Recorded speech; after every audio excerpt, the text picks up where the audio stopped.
मृत्युदेखि नडराउने राष्ट्रकवि।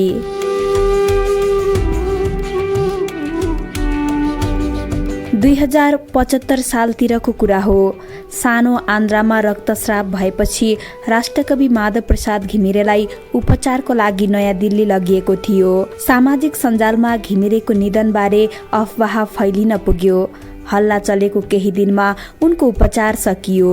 उनी दिल्लीबाट काठमाडौँ आए, तर काठमाडौँ आउँदा नआउँदै उनले आफ्नै मृत्युको खबर सुन्नु पर्यो। 2076 साल असोज 9 गते लैनचौर स्थित उनकै निवासमा पुग्दा उनले हँसिलो मुद्रामा सुनाए, म त भाग्यमानी रहेछु, आफूले आफ्नै मृत्युको खबर सुन्न पाए। 1 वर्ष अघिको घटना स्मरण गर्दै उनी भन्छन्, ओहो म त मर्ने बेला भएँ। त्यो सोच त 20 वर्ष अघि नै भइरहेको थियो। अहिले किन चिन्ता लिने, मलाई कहिल्यै मृत्युदेखि डर लागेन। 100 वर्ष पुगेका उनी दिनभरिको दौडधुपमा पनि थकित थिएनन्। सायद त्यही जन्मदिन नै उनको अन्तिम जन्मदिन थियो।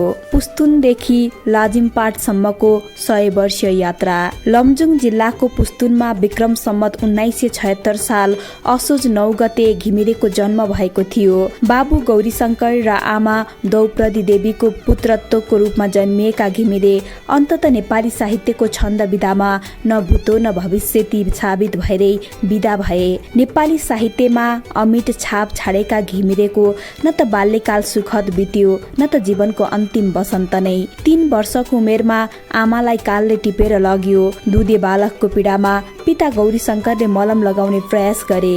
जिन्दगीको पाठ सिकाए, नैतिक अनुशासनको मन्त्र सुनाए। यसरी नै गाउँबेसी गर्दै बितेको थियो घिमिरेको बाल्यकाल।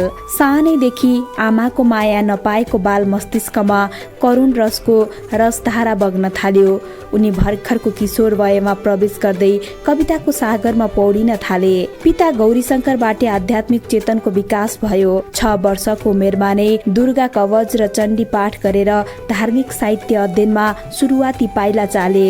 8-9 वर्षको उमेरमा फुले बाबाबाट भाषोती पञ्चाङ्ग बनाउन सिके। 12 वर्षको उमेरमा उनले मोक्षेश्वर घिमिरेको साथमा गणित र फलित ज्योतिषको सामान्य ज्ञान लिने मौका पाए। मुर्हुत मार्तण्ड र चमत्कार चिन्तामणिका साथै पञ्चाङ्ग निर्माण गर्ने विधि समेत उनले मोक्षेश्वर घिमिरेसँगै सिकेको अनलाइन खबरकर्मीसँगको भेटमा घिमिरेले बताएका थिए। 14 वर्षको उमेरमा ज्ञानपुष्प नामको कविता मार्फत उनको साहित्य लेखनमा पाइला चलेको थियो। घिमिरेको विक्रम सम्मत 1990 मा 15 वर्षको उमेरमा लमजुङ खुदीबेनीको गौरी पोखरेलसँग बिहे भयो। विवाह पछिको 2 वर्षसम्म ससुराली बसाएपछि सोही ठाउँका बद्रीनाथ सुवेदीको सुझावमा उनी काठमाडौँ आउने भए। त्यो पनि प्राणभन्दा प्यारी श्रीमती गौरीलाई घरमै छाडेर। उनी काठमाडौँ आउने तयारी हुनुभन्दा पहिले नै ज्ञानपुष्पले गोरखापत्रमा छापिने मौका पाइसकेको थियो। त्यति बेला नै उनको गाउँघरको सिर्जनाले राष्ट्रिय स्तरमा स्थान पाएपछि एउटा फुच्चे साहित्यकारको सिर्जनाले यसै विस्तारको गति लिँदै थियो। विवाहको 3 वर्षपछि विक्रम सम्मत 1993 मा घिमिरे काठमाडौँ आएर दरबार मार्ग स्थित 3 धारा संस्कृत छात्रावासमा अध्ययन सुरु गरे। 3 धारामा पढ्दा घिमिरेले उनले दर्शन विषय लिएर अध्ययन गरे। उनी भन्थे, दर्शन विषयले मलाई साहित्यको विकासमा झनै बढी टेवा दियो। मैले छन्दमा धारा प्रवाह कविता लेख्न सके। पढाइ राम्रै थियो, तर के बुद्धि चल्यो कुन्नी।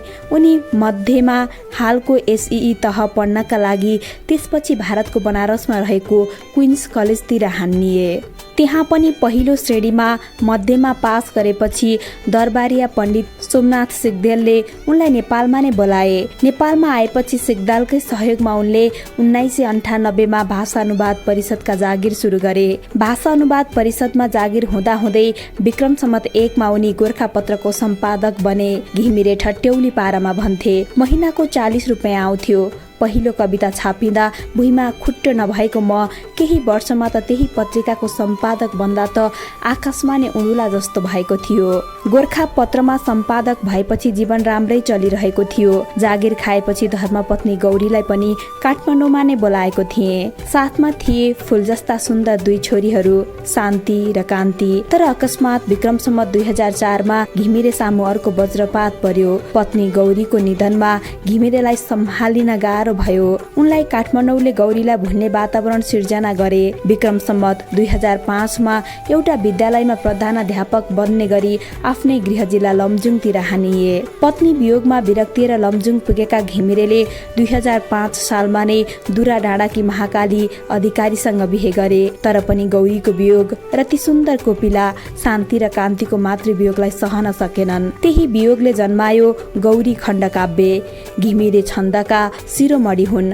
उनी भन्थे, म छन्दको सुर नलिकन लेख्नै सक्दिन, मैले छन्दसँगै प्रेम गरे। जागिर र सेवाका सिलसिलामा कहिले शिक्षण केन्द्रमा शिक्षक, कहिले नेपाल भारत मैत्री संघका अध्यक्ष त कहिले काव्य प्रतिष्ठानको सदस्य पदमा काम गरे। घिमिरेले इन्द्रेणी पत्रिकाको सम्पादक, तत्कालीन नेपाल राजकीय प्रज्ञा प्रतिष्ठानका सदस्य, उपकुलपति हुँदै कुलपतिसम्मको जिम्मेवारी सम्हालेका थिए। फुटकर रचनालाई छान्ने हो भने पहिलो खण्डकाव्य रामविलास रचना 1995 को रचनाबाट खण्डकाव्य लेखनको सुरुवात गरेका घिमिरेले रितमभरा महाकाव्य पूरा गर्न भने पाएनन्। 1 वर्ष अघिको भेटमा रितमभरा पूरा गर्न पाए सजिलै सास जाने बताएका घिमिरेले त्यसलाई पूरा गर्न भने सकेनन्। पापिनी आमा, राजेश्वरी, राष्ट्र निर्माता, धरती माता जस्ता काव्य संग्रहहरू, मालती मङ्गले, शकुन्तला, हिमालवारी हिमालपारी जस्ता गीती नाटकहरू घिमिरेलाई जीवन्त राख्ने साहित्यिक रचनाहरू हुन्। 2060 सालमा गठन भएको राष्ट्रिय मूल समितिले उनको जन्मदिनको अवसर पारेर 2060 को आश्विन 7 गतेका दिन प्रज्ञा हलमा उनलाई छन्द शिरोमणिको उपाधि दिएको थियो। सो कार्यक्रममा तत्कालीन प्रधानमन्त्री सूर्यबहादुर थापाले उनलाई सो उपाधिद्वारा अभिनन्दन गरेका थिए। त्यसैले तेस्रो दिन उनलाई राष्ट्रकवि घोषणा गरिएको हो।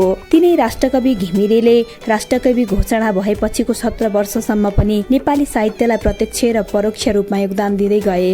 तिनै राष्ट्रकवि घिमिरेले मंगलबारकै दिन सदाका लागि यो भौतिक शरीर त्याग गरेर गएका छन्। घिमिरेले नेपाली साहित्यमा दिएको लेखनाथको परिष्कारवादी धारा र लक्ष्मी प्रसादको स्वच्छन्दतावादी धाराको मध्यमार्गी बाटो कहिले पनि मेटिने छैन। उनले नेपाली साहित्यलाई दिएको सुगठित र सरल भाषा शैली एवं प्रकृति एवं राष्ट्रप्रेमी साहित्यले उनलाई जीवन्त बनाइराख्नेछ।